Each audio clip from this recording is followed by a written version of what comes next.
Darlings, ఈ video వచ్చి mat for each other గురించి అయితే క్లియర్ కట్‌గా మాట్లాడుకుందాం. ఈ పాటికే 4 ఎలిమినేషన్స్ అయితే అవ్వడం జరిగింది. వైల్డ్ కార్డ్స్ కూడా రాబోతున్నారనమాట.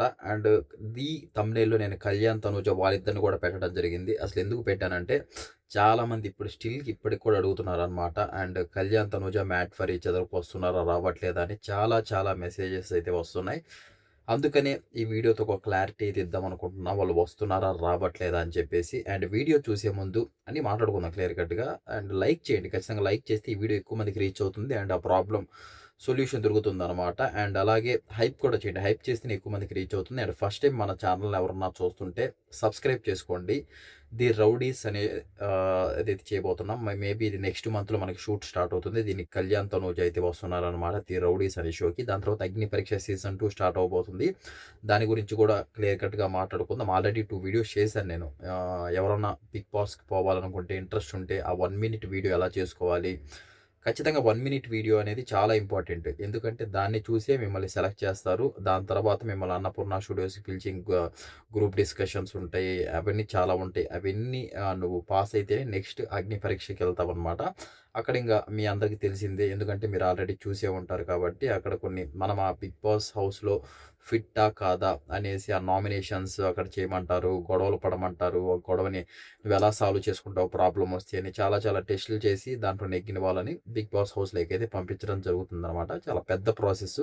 ఈసారి కళ్యాణ్ విన్ అయ్యాడు కాబట్టి అంటే బిగ్ బాస్ 9లో కామనరే విన్ అయ్యారు కాబట్టి ఈసారి ఇంకా కాంపిటీషన్ ఎక్కువైపోతుంది. 2000 అప్లికేషన్స్ వరకు వస్తున్నాయంట. సారీ, 2,00,000 అప్లికేషన్స్ వరకు వస్తున్నాయంట. పోయినసారి 1,00,000 వచ్చాయి. ఈసారి 2,00,000 అప్లికేషన్స్ వరకు కూడా వస్తున్నాయంట. కాంపిటీషన్ అయితే అలా ఉందన్నమాట. పోవాలనుకున్న వాళ్ళు ఇప్పటి నుంచే సోషల్ మీడియాలో అయితేమి కొంచెం బాడీ బిల్డ్ చేసుకోవడం ఇవన్నీ, ఏమన్నా కొంచెం రీల్స్ చేయడం. రీల్స్ అని ఎందుకన్నానంటే కొంచెం ఆ ఫియర్ పోతుంది. రీల్స్ చేస్తే ఆ కెమెరా ఫియర్. ఎందుకంటే మన బిగ్ బాస్ హౌస్ లేకపోతే మొత్తం ఆ కెమెరాసే ఉంటాయి. అవే ఫేస్ చేయాలి కాబట్టి కొంచెం ఆ ఫియర్ అనేది పోతుంది. కొంచెం ధైర్యం వస్తుందనమాట. అవన్నీ కొంచెం ప్రిపేర్ అయ్యి పెట్టుకోండి. ఇంకా మ్యాటర్‌లోకి వెళ్ళిపోతే మ్యాట్ ఫర్ ఈచ్ అదర్ మీకెలా అనిపిస్తుంది? ఆ గొడవలు, కొట్లాటలు, వీళ్ళని పెళ్ళైన వాళ్ళని లివింగ్‌లో ఉండే వాళ్ళని, అంటే లవ్ చేసుకునే వాళ్ళని హౌస్‌లోకి తీసుకొని పోయి అలా పెట్టడం, వాళ్ళు కొట్లాడుకోవడం, వాళ్ళకి గేమ్స్ పెట్టడము, ఎలిమినేషన్స్ జరగడము, ఇవన్నీ అంటే మనకి షో 15థ్ దానికి ముందే 3 ఎలిమినేషన్స్ జరగడం, అది అప్పుడే మనకు అప్డేట్ రావడం, అది అప్పుడే సగం ఇంట్రెస్ట్ పోయింది. కొంచెం సీక్రెట్‌గా ఉంచుంటే బాగుండేదేమో అనిపించింది. అప్పుడు ఇంట్రెస్ట్ పోయింది. హరిత, హరీష్ గారైతేమి, దాని తర్వాత మహేష్ శాండ్రా వీళ్ళైతేమి ఇలా ఎలిమినేట్ అయితే అవ్వడం జరిగింది. మిగతా ఇద్దరు కూడా అసలు ఆశ్చర్యకరంగా శివ్ ప్రియాంక వీళ్ళు అసలు ఎలిమినేట్ అయ్యారంట. నేను వినగానే చాలా షాక్ అయ్యాను. ఎందుకంటే ఈ మధ్య కొంచెం ఇది కూడా ఎక్కువ చేస్తున్నారు. అంటే ప్రియాంక శివ్ వీళ్ళు కొంచెం మరీ ఓవర్ చేస్తున్నారు. మరీ రొమాన్స్ ఎక్కువైపోతుంది.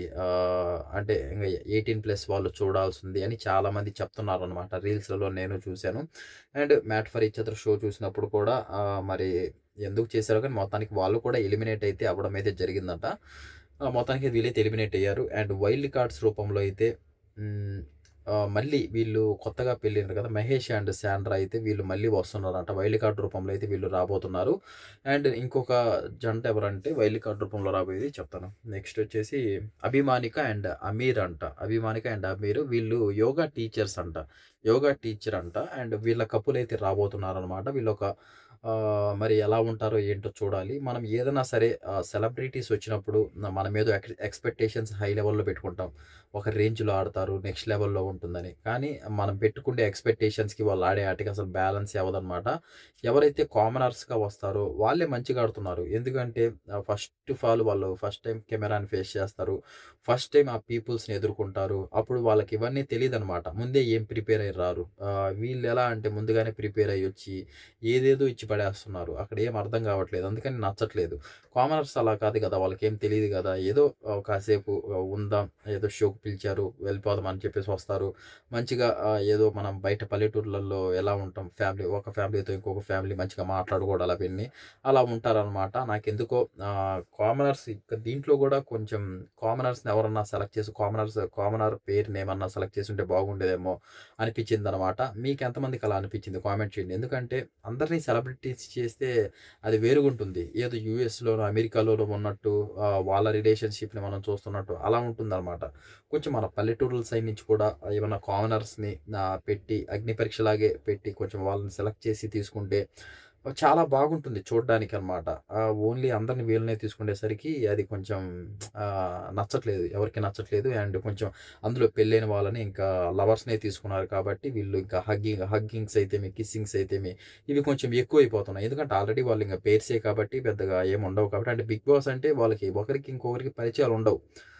అందువల్ల అవేముండవు మనకి. ఇక్కడ డైరెక్ట్ కపులే కాబట్టి అవైతే ఉన్నాయన్నమాట. అవి చాలా మందికి నచ్చట్లేదు. అండ్ చాలామంది మెసేజెస్ కూడా చేస్తున్నారు. మొత్తానికైతే మనమైతే ఎక్స్‌పెక్టేషన్స్ హై లెవెల్‌లో పెట్టుకున్నాము. కానీ ఏం చేయలేం. Next and Kalyan, Tanuja pick అయితే నేను పెట్టడం జరిగింది. Made for each other. నేనే చెప్పాను ఒకప్పుడు.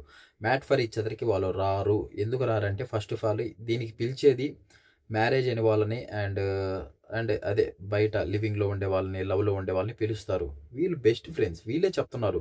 మేమిద్దరం బెస్ట్ ఫ్రెండ్స్ రా బాబు అని చెప్పేసి ఎన్నో సార్లు చెప్పారు. స్టేజ్‌ల పైన చెప్పారు. ఇన్‌స్టాలో స్టోరీస్ పెట్టి మరీ చెప్పారు.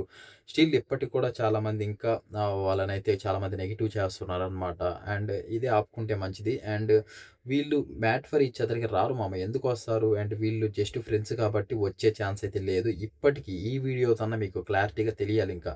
మ్యాట్ ఫర్ ఈచ్ అదర్‌కి నార్మల్‌గా అయినా గాని, వైల్డ్ కార్డ్‌గా అయినా వచ్చే ఛాన్స్ అయితే 1% కూడా లేదు. ఇది మాత్రం ఒక నోట్స్, ఒక పెన్ను, పేపర్ ఉంటే ఇంక అది రాసి పెట్టుకోండి. అండ్ దీని తర్వాత 'రౌడీస్' అనేది రాబోతుంది. అది కూడా 'రౌడీస్' అనేది కూడా హిందీలో బాగా హైలైట్ అయిందనమాట. ఎవరికైనా డౌట్ ఉంటే యూట్యూబ్‌లో కొట్టండి. 'ది రౌడీస్' అని కొట్టండి. హిందీలో వస్తది. కాకపోతే వాళ్ళది కొంచెం రఫ్ అండ్ టఫ్‌గా ఉంటది. గేమ్స్ అన్నీ బయట ఔట్‌డోర్‌లో పెడతారు. అంత నెక్స్ట్ లెవెల్‌లో ఉంటాయి. కానీ మన సైడ్ అలా ఉండవు. కొంచెం ప్రొఫెషనల్‌గా పెడతారనమాట. కొంచెం ఫ్యామిలీ మెంబర్స్ చూసే టైపు. అండ్ కళ్యాణ్ ఒక టీము, అండ్ తనూజ ఒక టీము. వాళ్ళకేమైనా మెంబర్స్ ఇచ్చి ఏదో ప్లాన్ చేస్తున్నారంట. దాని గురించి నేను అప్డేట్స్ కనుక్కుంటున్నాను. తెలిస్తే మాత్రం ఖచ్చితంగా ఒక వీడియో అయితే ఖచ్చితంగా చేస్తాను. రౌడీస్ గురించైతే నేను క్లియర్‌గా అప్డేట్స్ అన్నీ తెలిసాక ఒక వీడియో చేద్దాం అనుకుంటున్నాను. అదనమాట matter. And mat for each other అయితే అసలు మీకు అది ఫస్ట్ నేను నిన్న చేసిన వీడియోలో కూడా చెప్పా. మ్యాట్ ఫర్ ఈచ్ అదర్ గురించి వీడియోస్ చెయ్యాలా? వద్దా? అది ఖచ్చితంగా కామెంట్ చేయండి. చేయాలంటే చేయాలి, లేకపోతే వద్దని. ఎందుకంటే ఎక్కువ కామెంట్స్ వస్తే దాని గురించి నేను ఖచ్చితంగా నెగెటివ్‌గా ఉంటే నెగెటివ్‌గా, పాజిటివ్‌గా ఉంటే పాజిటివ్‌గా మాట్లాడుకుందాం. అండ్ ఖచ్చితంగా వీడియోస్ చేస్తాననమాట. లేదు మాకు ఇంట్రెస్ట్ లేదని చెప్తే దాని గురించి నేను లైట్ తీసుకుంటా. ఇంకో వీడియోస్ ఏమన్నా చేయడానికి అండ్ కళ్యాణ్, తనుజ వాళ్ళ అప్డేట్స్ ఇవ్వడానికన్నా లేకపోతే దాని తర్వాత 'ది రౌడీస్' అనే షోకి దాని అప్డేట్స్ కనుక్కోవడం అయితేమి. అండ్ ఇంకా మీకు ఇంట్రెస్ట్ ఉందంటే నేను మూవీ రివ్యూస్ కూడా చెప్దాం అనుకుంటున్నాను. అంటే మూవీ రివ్యూస్ అంటే అంటే మూవీని ఎక్స్‌ప్లెయిన్ చేయడం అనమాట. అంటే ఒక మూవీని చూసి అంటే చాలామందికి మూవీస్ చూసే టైమింగ్ కూడా ఉంటది కదా! ఆఫీస్‌కి వెళ్తుంటారు అది ఇది. మనమే మూవీని చూసి నీట్‌గా ఎక్స్‌ప్లెయిన్ చేస్తే వినేవాళ్ళు వింటారు కదా! అలా అనమాట ఎక్స్‌ప్లెయిన్ చేద్దాం అనుకుంటున్నాను. ఏమో చూడాలి. మీరు అందుకే నేను కామెంట్ చేయమంటే ఒక్కరు కూడా కామెంట్ చేయలేదు. కామెంట్ చేస్తే ఏదన్నా తెలుస్తుంది చేయాలో వద్దో అనేది. అది నాకు పెద్ద క్వెషన్ మార్క్‌గా ఉంది. ఎందుకంటే ఎవరికూ కామెంట్ చేయట్లేదు కాబట్టి. అయినా మ్యాట్ ఫర్ ఈచ్ అదర్‌లో మెయిన్ అప్డేట్స్ ప్రతి ఒక్కటి ఎపిసోడ్‌లో అయితే చేయను గానీ మెయిన్ అప్డేట్స్ ఏమన్నా అంటే ఎలిమినేషన్స్ ఉన్నా, లేపోతే ఏమన్నా ఒక పెద్ద ఇష్యూస్ అలాంటివి జరుగుతుంటాయి కదా! అప్పుడప్పుడు. అలాంటి ఇష్యూస్ ఏమన్నా జరిగినా దాని గురించి కనుక్కొని ఎవరిది తప్పు, ఏంటి, ఎవరిది రాంగు వీటి గురించి అయితే ఖచ్చితంగా కనుక్కొనైతే చెప్తాను. అండ్ ఓవరాల్ అయితే చెప్పను. Eliminations and wild cards and ఏమన్నా పెద్ద పెద్ద ఇష్యూస్, గోల ఏమన్నా జరిగితే అలాంటి వరకు అయితే మ్యాట్ ఫర్ ఈచ్ అదర్ వరకైతే చేస్తాను. ఇంపార్టెంటే చేస్తాను. అంటే ఎపిసోడ్‌లు అయితే చేయను. ఒకవేళ మీరు చేయమంటే కామెంట్స్ ఏమన్నా వస్తే చేస్తాను. లేకపోతే చేయను. అదనమాట update. Mat for each other అయితే ప్రస్తుతానికి ఇలా ఉంది. ఇంక పోను ఎలా ఉంటుందో చూడాలి. అండ్ ప్రస్తుతానికైతే టాక్ అయితే కొంచెం నెగెటివ్‌గానే ఉందని చెప్పొచ్చు. ఏంటిది అసలు అందరూ పంపించేసి ఆ కిస్సులేంటి, ఆ హగ్గింగ్‌లేంటి అని చెప్పేసి చాలా ట్రోల్ అయితే చేస్తున్నారు. అదనమాట. అండ్ మీకు ఎలా అనిపించిందో mat for each other comment రూపంలో తెలియచేయండి. చూద్దాం ఎంతమంది ఎలా చేస్తారో కామెంట్ అనేది. అండ్ ఇంకో మంచి అప్డేట్‌తో నెక్స్ట్ వీడియోలో కలుద్దాం. Thank you so much. జై హింద్.